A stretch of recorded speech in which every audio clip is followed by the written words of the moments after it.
de génial avec la crème au citron, c'est qu'on peut l'employer dans la préparation de plusieurs desserts. Aujourd'hui, on va préparer une tarte au citron, mais que l'on va garnir avec des fraises. Et je commence par la préparation de la crème au citron. Bien sûr, je vais avoir besoin de citron et de beaucoup de citron. Et on va avoir besoin également d'œufs, de sucre, de fécule, de maïs ou de la maïzena et un petit peu de beurre. Pour le citron, on l'a râpé pour récupérer le zeste et on l'a pressé pour récupérer le jus. Et on met tout dans le contenant dans lequel on va cuire la crème. Et je commence par le sucre. Je place le sucre dans la casserole.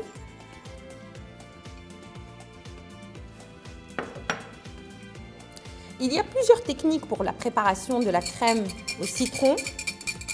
Moi, j'aime bien cette technique parce qu'elle est facile, pas compliquée et le résultat est toujours garanti. Une crème réussie. Là, j'ai mis la fécule, le sucre semoule. Je rajoute le zeste de citron. Donc, je disais qu'il y a plusieurs techniques de préparation de la crème au citron. Moi, j'aime bien garder les zestes de citron, ça donne du peps à la crème. Et on a une crème beaucoup plus parfumée parce que dans d'autres recettes ou d'autres techniques, on peut réchauffer le jus de citron et on le parfume avec le zeste. Et puis après, on le passe au chinois pour récupérer le zeste de citron. Ainsi, on ne garde que le jus de citron bien parfumé. Mais comme j'ai dit, moi, j'adore les zestes de citron. Je trouve même que ça nous donne un petit côté bien acidulé à la crème. Alors, je rajoute les œufs.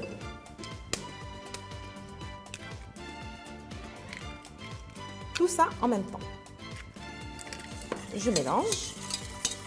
Donc, j'ai des œufs, j'ai du sucre et j'ai de la fécule de maïs. Il faut mélanger pour avoir une préparation bien homogène, sans grumeaux, mais ce n'est pas la peine de faire mousser la préparation. Je rajoute le jus de citron. Voilà, j'ai fini d'incorporer le jus de citron. Et on met la crème à cuire, évidemment à feu doux et tout en gardant le fouet, il faut mélanger pour que la crème n'attache pas au fond de la casserole. Donc je vais continuer cette opération, on va nous prendre quelques minutes et on se retrouve dans un petit moment pour incorporer le beurre à la crème.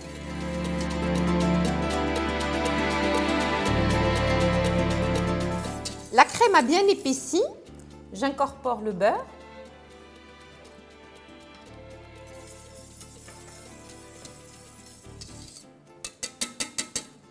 Et je laisse la crème de côté pour refroidir. Je vais passer maintenant à la préparation du biscuit. Et nous n'allons pas préparer n'importe quel biscuit, nous allons préparer un biscuit aux amandes. Il est délicieux. Alors, on a quelque chose de croquant et de friable. C'est juste magnifique et ça se marie très très bien avec la crème au citron que l'on vient de préparer et avec la fraise. Donc, je commence par faire griller les amandes. J'ai des amandes que j'ai passées dans de l'eau bouillante pour les débarrasser de leur peau. Je les dispose sur une plaque tapissée de papier de cuisson et je les place au four le temps de les faire dorer. Mon four est préchauffé à 170 degrés, 180 degrés, donc le temps de les faire dorer. J'ai pris de l'avance et j'ai fait griller des amandes que je vais passer au hachoir. Je vais les moudre. Il faut bien les réduire en poudre. Là, je récupère les amandes. Je les place dans la machine pour faire et préparer la pâte.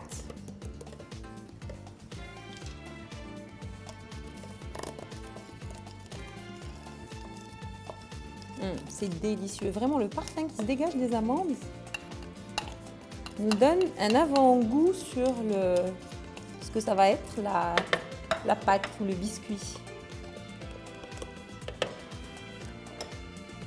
Je rajoute la farine.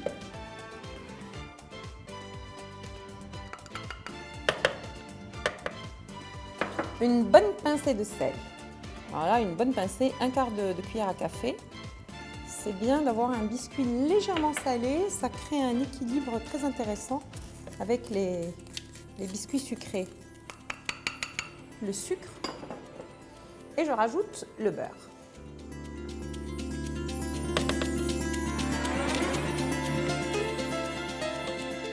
Voilà, je vais mélanger tout ça pendant 30 secondes.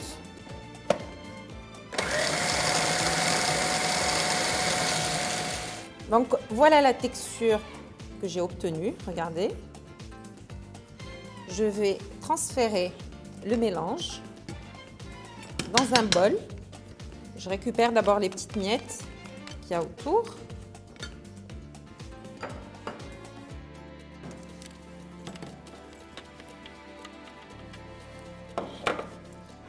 Là, j'aurai besoin de 2 jaunes d'œufs pour ramasser la pâte. Donc, je récupère le premier.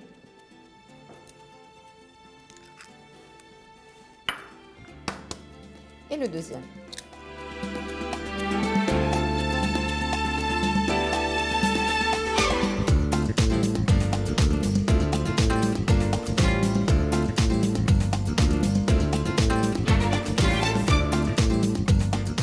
Voilà, j'ai une très belle pâte qui promet d'être bien croustillante. Donc cette pâte, je vais la bloquer entre 2 feuilles de papier sulfurisé. Si vous n'avez pas de papier sulfurisé, même s'il est hyper important pour faire de la pâtisserie, vous pouvez très bien employer 2 morceaux de plastique alimentaire pour étaler la pâte. Je vais juste l'aplatir légèrement avec les doigts avant de continuer avec le rouleau à pâtisserie. On a une pâte, comme j'ai expliqué tout à l'heure, très friable et très fragile, donc elle demandera de la patience. Donc toujours un quart de tour pour qu'on puisse avoir quelque chose qui ressemble à un cercle. Pas tout à fait parfait, mais bon, on va essayer de faire de notre mieux pour avoir un cercle parfait. Idéalement, on doit obtenir une abaisse de pâte d'une hauteur ou d'une épaisseur de 3 mm. Vous pouvez la réserver au frais s'il fait chaud parce que la pâte est travaillée avec du beurre, donc elle va être bien collante. Moi, c'est pour faire vite et continuer la recette, mais vous pouvez la placer pendant une quinzaine de minutes au frais pour qu'elle tienne un petit peu pendant la manipulation. Là, je pense que j'ai la bonne épaisseur. J'ai un moule à tarte que j'ai beurré et fariné et je vais essayer de placer la pâte dans le moule. Comme j'ai expliqué, c'est une pâte qui est très friable. La preuve, il m'en reste dans les mains. C'est pas grave, on va le poser à côté. C'est pour ça qu'il faut la placer un petit peu au frais pour nous faciliter la tâche. Je vais retirer le papier délicatement pour ne pas faire décoller la pâte. Très bien. Je récupère les chutes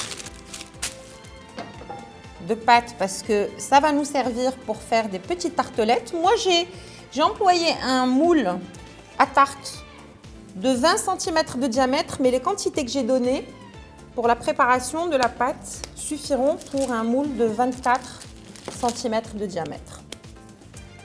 Voilà, je vais fixer les bords. J'ai un fond de tarte parfait. Je vais le placer au frais, juste histoire de raffermir un petit peu la pâte. Et on se retrouve juste après pour que je la place au four et la faire cuire. J'ai placé le fond de tarte au frais pendant une quinzaine de minutes. Je vais recouvrir la pâte pour la protéger d'un petit morceau de papier de cuisson. Et je vais placer les haricots que moi j'emploie pour alourdir le fond de tarte, juste pour les cuissons à blanc, parce que pour ce fond de tarte, il sera garni une fois complètement cuit.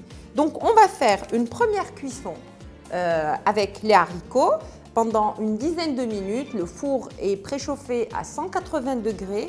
On va installer la tarte au premier niveau pendant une dizaine de minutes. Ensuite, je vais retirer le moule et je vais le placer au milieu et puis on surveille la cuisson encore une dizaine de minutes avant de retirer. Une fois que le biscuit a bien pris, on retire les haricots, on retire le papier de cuisson et on laisse dorer le biscuit.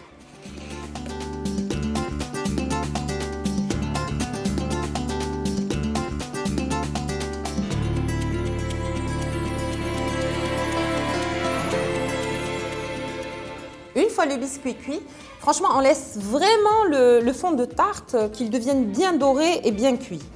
On le sort, on le laisse refroidir et puis on va le garnir avec la crème au citron.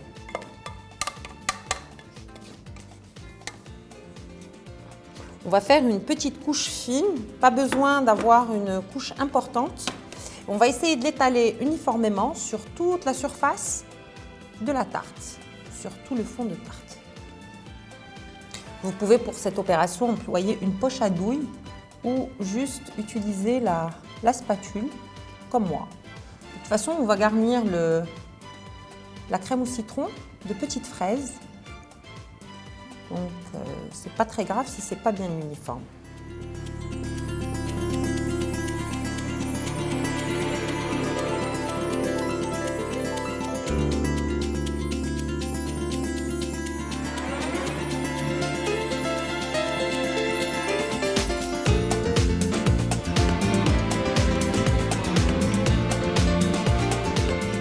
J'ai équeuté les fraises et je les ai triées de manière à avoir les grosses fraises sur les bords. Et puis, en allant vers le centre, on place les moyennes et puis les plus petites. Maintenant, j'ai terminé de disposer les fraises sur la tarte. Je vais continuer avec une autre variété de fruits rouges, les framboises, pour faire joli, mais vous pouvez, ça c'est un choix personnel. Moi, j'ai décidé de remplir le centre avec des framboises, mais vous pouvez très très bien continuer avec des fraises. Et pour donner de la brillance aux fraises, je les enduis ou je les badigeonne de nappage.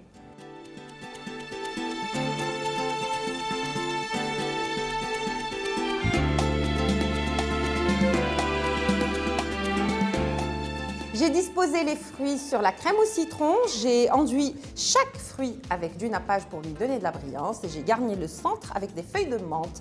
Évidemment, il faut servir la tarte aussitôt montée, autrement le biscuit va s'imbiber avec l'humidité de la crème au citron. J'ai fini la préparation de ma tarte, j'espère que vous allez la tester, que vous allez la déguster en famille. Je vous dis à très bientôt.